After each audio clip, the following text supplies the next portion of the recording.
Some research suggests just 2 weeks into the year, some people are already giving up on their 2024 resolutions. To help make sure that doesn't happen, we welcome registered psychologist Lisa Rowbottom to the show for some advice. So first of all, Lisa, why do people tend to drop their goals so quickly? It's only been 2 weeks.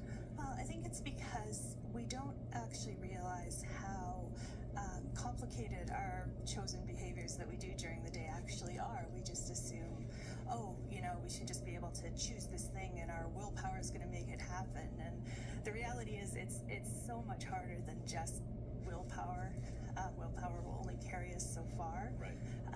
And then we fall into feeling lazy and we tend to give up because we think, well, this isn't just going to work. Right. So people set these goals for a reason, and we want to help people stay on track if we can. So how can we overcome this barrier where things start to fall off and then it all kind of is gone? So what advice do you have for people who are trying to maintain those goals? Well, I usually tell people, first of all, slow it down, because we tend to try and make these massive changes in our lives, especially around the new year. We're going to go to the gym every day, and we're going to completely upend how we eat, and we're going to do it, we usually have several, and we're going to do this all at once. And for people, that's too much. So you need to pick something smaller. And you also need to be aware that the habits that we have are there for a reason. So we didn't just randomly develop the way we live and work and go about life. There's reasons why we do what we do, and just deciding to add something extra to it isn't gonna work unless we really evaluate how we're gonna make this fit into our life as a whole. Are there resources out there for people who want to maybe be better at goal setting, learning how to set those goals first and then achieving them? What advice is there, or what help is there out there for people to start with that? So I think that one of the things that really can help with that is coming up with a short-term, mid-term, and a long-term goal. Okay.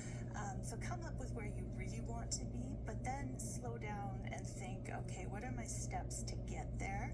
And start adding the steps. There's this newer to psychology, so, not really new, idea of habit stacking that actually builds on what psychologists call chaining. And it's one of the oldest discoveries that psychologists have in North America. And it means that we're adding a habit within a chain of different activities. And so a chain would be the series of activities or steps we take to do something. So brushing your teeth. The chain to brush your teeth is you walk into the bathroom, you get your toothbrush, you put on the toothpaste, you turn on the water. And it's just an automatic. We don't think through every step of that. And so if we're trying to add something new to our habits, starting something small and adding it within a chain like that. So for example, if I want to start reading a book at night, I may decide, well, when I get up to go to the bathroom to brush my teeth, on my way there, I'm going to grab my book out of the bookshelf. I already have momentum, and I'm working through the chain, and the more I add that one piece to it, the more it's going to just become part of that automatic chain of behavior. Okay, that makes total sense. Yeah.